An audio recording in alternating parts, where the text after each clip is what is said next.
Welcome. I'm your boy Gabe. And I'm Shannon. And you're watching and listening to the K Kingdom podcast. Today, we're going to throw off our brand new series entitled The Blueprint. And the blueprint is all things marriage. Yes. Marriage only, not about, parents, not about dating or anything. It's just within marriage. Mm-hmm. And what that looks like for us, through us, and most importantly, from what the word says. So today's episode is based around communication, and we've entitled it, Can We Talk For Real? Mm-hmm. So honey, can we talk for real? Yeah, let's talk. Okay, what does communication look like? Let's jump right into it. Yeah. How does communication look like for us? Communication is beyond small talk. Mm-hmm. First of all, we find ourselves talking about just the small stuff like chores, schedules, bills. Yeah. A lot. Yeah. We talk about bills, but we try to create a space to share like what's really going on within our minds or just within our hearts, right? Like we talk about our hopes and fears and feelings and all that, and faith as well. Not just what needs to get done around like the house or our feelings, right? So yeah, real talk is, you can ask me, hey, how was work? And I just tell you, hey, work was fine. Yeah. But if I don't expand on that to where, like it could possibly lead within the conversation, that's just a small talk. Right? Yeah. For example, when I ask you and you remember, like you don't always like when I push every single time, right? That's me helping you, or vice versa, trying to get through that small talk so that we can expand our conversation. It's true, because it's not always that I want to talk about work, because again, work will always just be work. Even if it's something you love, work will be work. When we kind of break the norm, and even when he asks like, what happened at work? Did anyone bother you at work? It's even maybe something like that can kind of like, okay, he's really interested in my day. Kind of push through like the barrier of normality. It's just, it's so common to just ask those simple questions that we kind of get lost in it. So like if I hear it every day, like how was work? It's just like, it's okay. Is that all you can ask me? Is there nothing else? Do you notice anything? Like, do you notice how I'm feeling? Do you see anything else? How was work is like the easiest thing. Or is this bill paid? Or how are the kids? Or who's going to pick them? It's all these things that are so mundane and very, I want to say, forgive me, but to me, very juvenile in a marriage. Where it's like, is that all you can ask me? What more can you bring from this? And when it comes to just being so normal in the marriage, I would go to the Word. I would ask the Holy Spirit, what do I do? How do I come out of this box of passerby type of mentality? Like I see him, I ask him how his day was. He sees me, asks me how my day was. Or in the morning, good morning, da-da-da-da-da. And then we just go on but with our days already. Yeah. You also have to remember who the person you guys were before you were married. When Gabe and I were dating, we'd send these good morning texts. Ooh, how are you? How are you, on baby? Facebook Messenger. Yeah, like it was so cute. Like I waited for that, like I would see my phone light up and I'm like, with the hair I don't have. Hilarious. But I looked forward to that just first good morning text and just whatever we say throughout the day. What else do you have to say? I like our triple threat analogy, right? A triple threat analogy is tone, timing, and truth. The power of how you say something is really vital. Important. So vital. Right? Us as men is also knowing when to talk, right? It's not just, because she's a woman or, she'll, take our emotions differently. No, it's not about that, right? It's common sense for us to not even speak during the heat of the moment or when we're tired or hungry, because that's when the worst of us come out, when we're hungry. Talk about it. Are you hungry? I'm definitely hungry. Same. Yeah, the triple threat it's very, like he mentioned like the power of how you say something. And it goes back to what I was saying, even with the text messages and stuff like that. You really have to be careful about how you're saying things through a text message, because you have to know who's reading it. Like, and that goes to like communicating the way you receive things in a marriage. Right. You know, you can't just assume like, oh, he knows me all these years. No, that's why it's good to, you know, develop a better communication. So I'm like, I know if I send this message, he's going to look at it like, girl, what? Yeah. Yeah. Like, what? and vice versa. I'm someone who'd be like, nah, I'm calling you. Like, yeah, I was just about to say that. Me, I call. Yeah. I call. If WhatsApp or the text didn't exist, I would be absolutely fine. Yeah. Right? He calls. I have no problem, you know, being on the phone with you, staying silent for 2-3 minutes, and then be like, hey, you all right? You still there? Mm-hmm. So let's talk about some communication killers. Okay. There's a lot of interrupting, assuming, and shutting down or stonewalling, which I can attest, ladies, as your, I wouldn't say fairy godmother. What? but as your fellow wife, I can attest to stonewalling a lot, because in the very like beginning stages of our wedding, our marriage, I stonewalled. You're not going to get anything out of me, and I'm not going to give it to you. And then later on, I'm just like, why is he not talking to me? Right. How is he supposed to speak to you if you don't give him anything? If the wall of stone is put up from the very jump, even if it's been like broken down over the past how many years you've been married, doesn't matter how long you've been married, 5 minutes, 50 years, 5, you know, it doesn't matter the length of time. But if he doesn't know how to like even read your communication styles and how to even melt that wall, you can't assume he's gonna know everything. Right. Yeah, and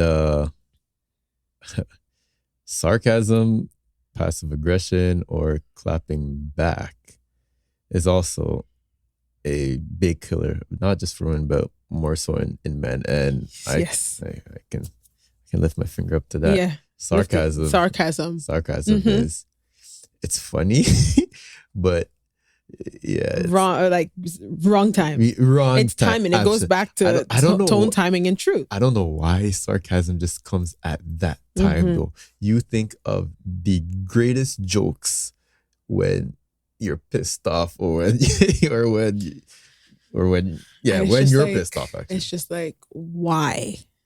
And I can't save the joke for later because it's not the time for it. But neither is this. Right. So knowing how to like navigate around that, like, because we can clap back. Like we have. Yeah. But where did that lead us? Nowhere. Literally nowhere. Because there's clapping back, or I'll say there's speaking to win and then speaking to be understood. Mm-hmm. Right? Yeah. So I think clapping back is the speaking to win, of which we've both done. And you ultimately lose. Yeah. Because now at 11 p.m., you know, the kids are asleep.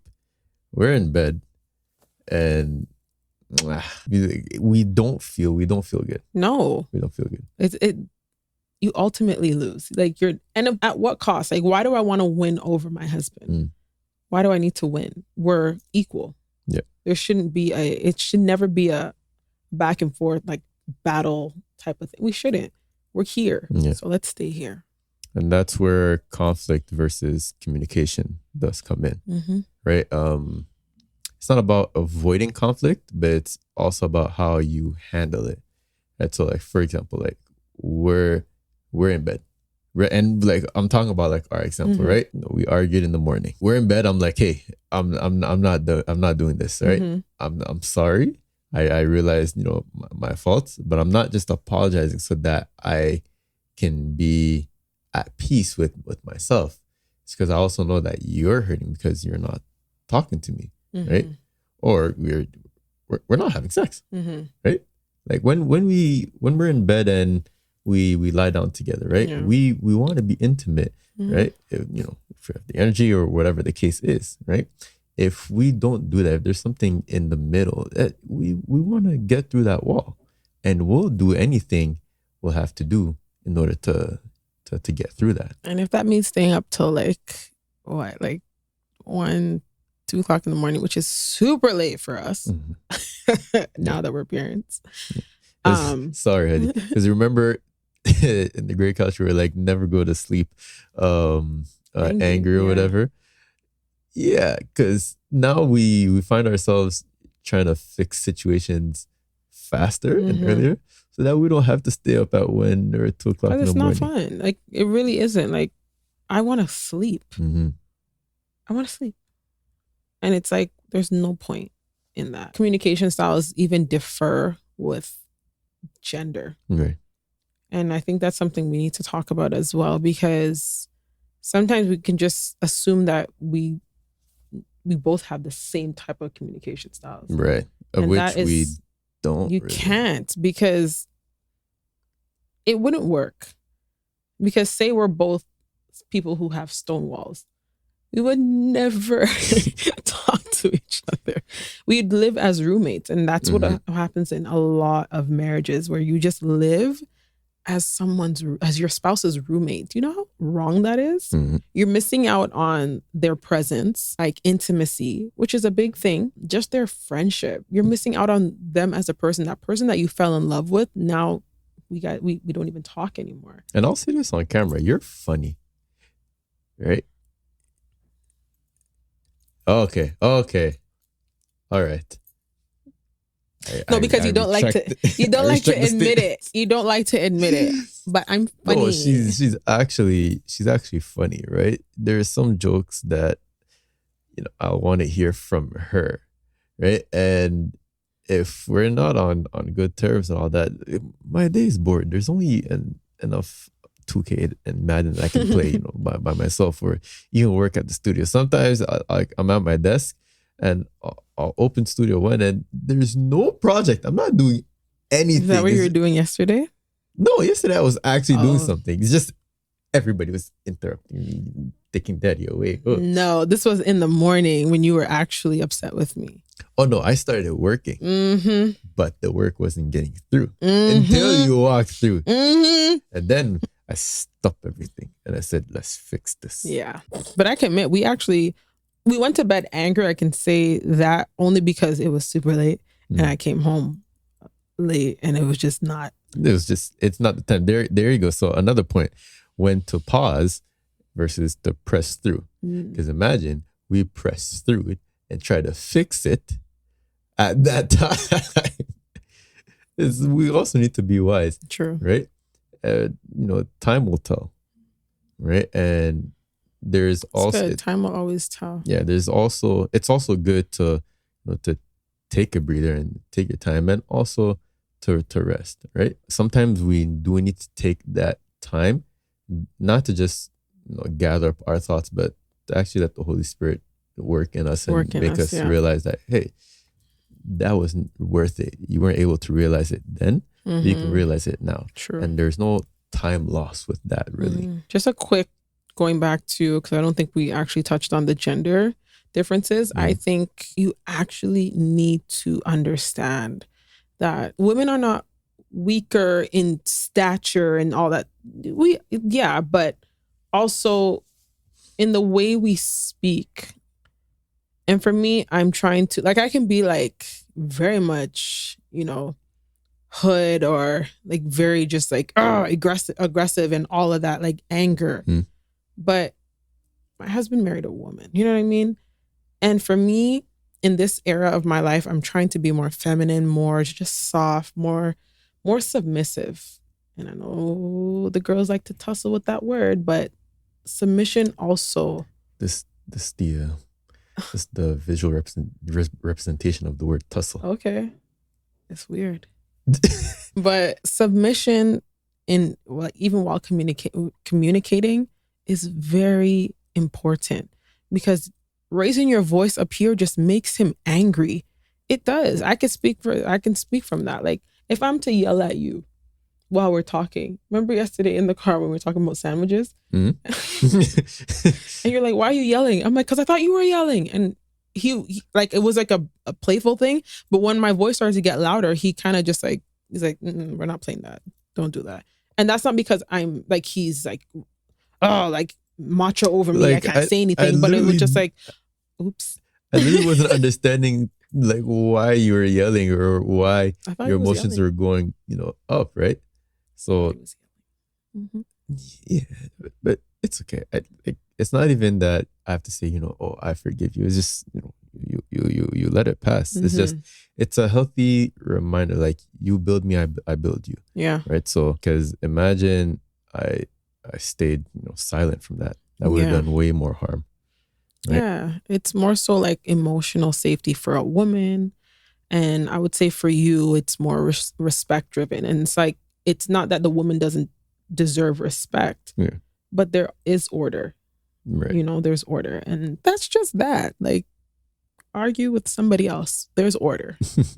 When we talk about order, was it, again, just the other night when I was emphasizing about like how, our household is or needs to be ran, right? Like if I didn't implement that or explain that, there would have been a lot of confusion within our lives or within our marriage, right?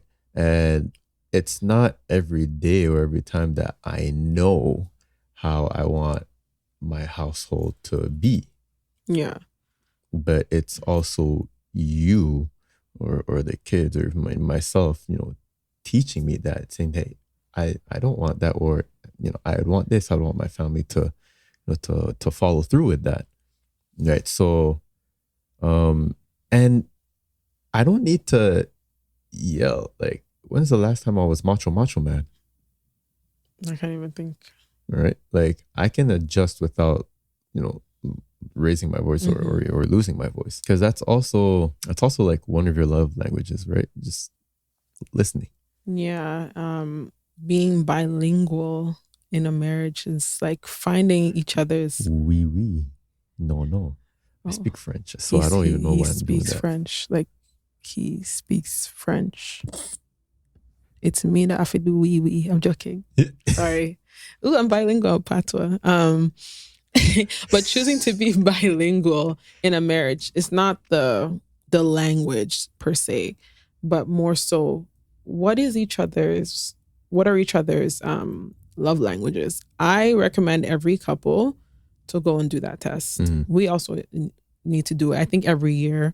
We literally do it every single year. There's one date night that every year that I know we do. Yeah. Is, hey, what's your love language? Or we pull out our phones and we do the test or whatever, and we match it. Yeah, because sometimes in the realm of communication, it changes. Like sometimes it's just acts of service. Sometimes it's just words of affirmation. Like, and then like even in acts of service, I can be like, thank you. You saw that. Just like you did something and I'm like, thank you so much, babe. You have no idea what that means to me. Like just the encouragement in just the things that we do day to day. So being bilingual in a marriage is so crucial, because you don't want to just be like linear where you're just like, we just do this together and then that's it. What else can we do that's like that shifts it? Because marriages need shifting sometimes, and that sometimes is in our communication. How you talk to your husband today doesn't always have to be how you talk to him tomorrow. And it shouldn't. You should always evolve in the way you speak to each other. Our love language changed. I don't want to say every year that we've been together. It definitely changed after we had kids. Yeah, definitely. How we speak to each other, it's another big thing. Don't let children get in the way of your communication. Find what works for you guys and stick to it. And we're not really saying that like in a rough way. It's just, we'll explain it in another episode. Yeah, for sure. Because this can go. But for those who have kids, like you understand. You also need to understand that, hey man, it's you and your wife, or you and your husband, first. Yeah. Right. They literally came after. Mm-hmm. So that's the order of things. Yeah. That's the order of things. And again, this is another episode, but even if they didn't come first, even if they did come first. Right. Yeah. Sorry. Yeah, even if they did come first, your husband is still up here. Yeah. And the way you communicate to him is still up here. The kids are down here. I'm sorry to say it, but there's levels to this, Your children also shouldn't see you communicating with your spouse harshly. Mm-hmm. They should never, even if there's a little argument, your kids should never see something like that. They should never be in the midst of it. They should never hear it. They should never be in earshot, because that just looks at them. Even though ours are still young, we have a 3-year-old and a 20-month-old almost. They probably don't understand, but they're looking, and our little girl would be like, "Mommy, no!" Like she's at that age where she, like, if she noticed something's off, she'll just look like. So they absorb things, and there's kids who think, "Oh, daddy spoke to mommy that way. Oh, mommy spoke to daddy that way. I can do that too." The way you speak, because kids are sponges, and not the word. Jesus. And in the realm of communication, just be very wise on who you're around. Ooh, even with family. Another episode in the making. As we move on, let's talk about how we had to invite God into hard conversations, praying together before talking through tough topics, and even after, and how we use the Holy Spirit as like the ultimate translator. Oh, okay. One thing you and I had to start doing regularly is just bringing everything to God. Even if it means we're crying. Like, God understands. I feel like in where we are, especially in our walk with God now, we know that God is just like waiting to just, I know they're about to come to me with that tomorrow. But it's such a beautiful thing to know that the Lord wants to hear from us. The very details that we kind of think he doesn't care about, he cares about. So bringing him into conversations like, God, I don't know how to talk to him. There's been times when I'm praying on my own. I'm like, God, how do I say this to him? How do I bring it forth to him without him like feeling like I'm overstepping? Because I never want to do that to you. And never want to do that to you. But that's when, like how we said, using the Holy Spirit, but the Holy Spirit is our advocate, and having the Holy Spirit as someone who can just help us is it's awesome, because now we're using him as the ultimate translator. How do I translate what I'm feeling into words? Without using your own, because logic. Our logic can sometimes like mess things up. Like what I'm feeling, sometimes I want, I'm not lying. Yeah. Or even the opposite, when it's the time to put my foot down or this, I'm afraid of how you may feel or this and that, when at that moment I'm meant to say what I need to say. Yeah. Right. And you've done that, for me as well. There's been some times where you had to come to me and be like, hey, stop that or do this. And, you have it. And, it kind of, it didn't build me, or it wasn't good for me. Right. So you kind of had to ask God, like, hey, how can I actually, get through to him? Or I had to ask, how can I get through to her without hurting them or disrupting the order of things? Because that's the most important thing. We have to keep the order of the Trinity, God, marriage, and and then the kids after. Using prayer as communication to God ultimately helps us with our own communication.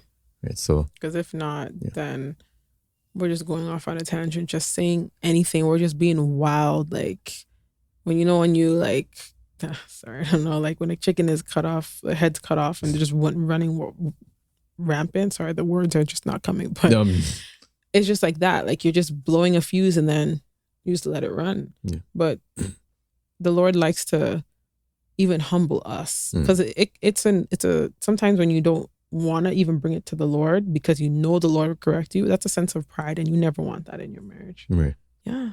So it's time for the blueprint tip of the episode, of which we call the foundation fix. Right? Yeah.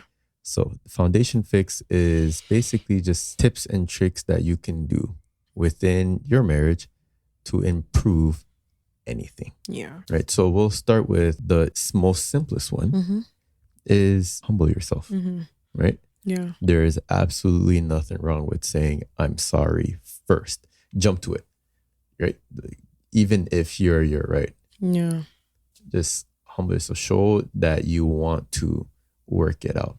Show that you don't want the negative thing that's happening right now to actually happen. Yeah. Another, just like a practical thing that we do is we do check-ins. We have a weekly check-in. We have a monthly check-in. We have a bi-monthly check-in. We have like a 6-month. So we're asking simple questions, nothing that will just like, nothing that's overbearing or overwhelming. Just like, how are you? How can I love you better? Is there anything that I can improve on? Is there anything that you want to improve on? How did I make your week better? Things like that. And we'll be maybe adding a few of these to our Instagram soon, just like little check-ins here and there, because it's needed. It's really needed. Sometimes I ask him questions and it's like, wow, like, I never thought about that. And vice versa. Like it really just opens up another avenue of communication, which is so, when I drive it home, it's so crucial to communicate with your spouse. Yeah. So save it, try it, talk about it, right? Your marriage deserves a solid foundation, right? So that is today's episode.